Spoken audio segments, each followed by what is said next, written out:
না যে আমার কাছে আসেনি এই ছেলেটা।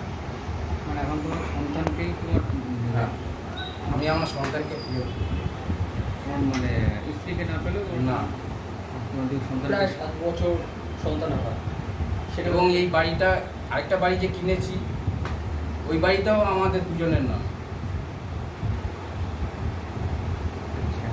7 বছর সন্তান হয়, এখন সন্তানদের ফিরে পেলে কেমন লাগবে আর কী চাই? বুঝতে আমি তো এখন পুরো অসহায়, পুরো একদম কেউ নেই আমার। তখন বাচ্চাদের বয়স ছিল কত যখন ঘটনাটা ঘটে? তখন বাচ্চা একটা ছিল হচ্ছে 3 বছর আর একটা ছিল হচ্ছে 5 বছর, 5 বছর মানে 8 বছর, দুটোই ছেলে। দুটোই ছেলে। তাদের এখন কোনো খোঁজ তুমি জানো? তাদের এখন কোনো খোঁজ পাই, কোথায় আছে কে আছে এটাও জানি না। প্রশাসন বিষয়টা কীভাবে দেখছে? প্রশাসনের কাছে গেছিলাম, কোনো কিছু অ্যাকশন নেই। সবাই বলছে হবে হবে, কোনো মানে আগের সরকারের কাছে গেছিলাম, কেউ কোনো বিচার দেয়নি। কিন্তু এই সরকার, নতুন সরকার, আমার একটা আবেদন সেটা বিচারটা পায়। আনুমানিক কত টাকা তোমার কাছে নিয়ে গেছে? প্রায় 30 থেকে 40 লাখ টাকার মতন। এটা তোমার বউ নিয়ে গেছে?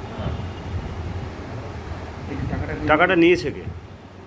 টাকাটা আমার বই নিয়েছে, বউ আর বই মিলে দুজনে, মানে ও ই করতো আর আমার বউ আর তোমার সঙ্গে সেই সময় কেমন ব্যবহার করতো? আমার সাথে খারাপ ব্যবহার করতো, মানে রাগ। আমি যাতে আরেকটা ব্যাপার ছিল, আমি যাতে সন্তানের প্রতি আমার মানে আকর্ষণটা রাগ মানে দূরত্বটা বাড়ে।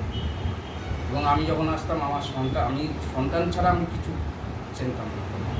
ফিজিক্যালি তোমাকে কখনো হ্যাঁ, আমাকে অনেক কিছুই টর্চার করেছিল আমার বউ, মানে ওর যা যা ই করতে, এমনকি খাবারের সাথে বিষও মিলিয়ে মানে ওষুধও মিশিয়ে দিয়েছিল কার খাবারের সাথে? আমার খাবারের সাথে,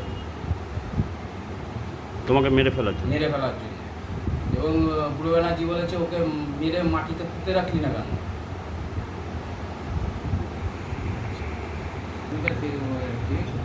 না, এই মুহূর্তে চাই। এখন নতুন সরকার এসছে, এখন যদি তুমি বিধায়ককে জানিয়েছো? নতুন বিধায়ককে? না, বিধায়ককে জানাবো বিষয়। নতুন সরকারের যারা দায়িত্বে আছে তাদেরকে কাউকেই তুমি এখনও জানাওনি? না, এখন আপাতত জানাই। আমি যাবো, এই কদিনের মধ্যেই যাবো। আদালতে বিষয়টা কত দূর গড়িয়েছে? আদালতে তো কেস করেছিলাম, কিন্তু কোনো কিছুই হয়নি। দেখছি তো তাই, সব কিছুই করেছিলাম। তুমি এখন মূলত তোমার সন্তান দুটো ফেরত চাইছো। হ্যাঁ, যেভাবেই হোক তোমার এই সন্তানদেরকে ফিরিয়ে দেখ এবং তুমি শান্তিতে যাতে তোমার বাড়িতে থাকতে পারো, সেটাই মূল উদ্দেশ্য। হ্যাঁ। আর ওই গাড়ির কাগজও আমার নামে পড়েনি এখন। গাড়ির টাকা নিয়েছে আমার থেকে, কিন্তু গাড়ির কাগজও দেয়নি আমাকে। তোমার দুই করে। সন্তানের নাম কি? একটার নাম হচ্ছে বিশাল বসাক আর একটার নাম হচ্ছে বিক্রান্ত বসাক।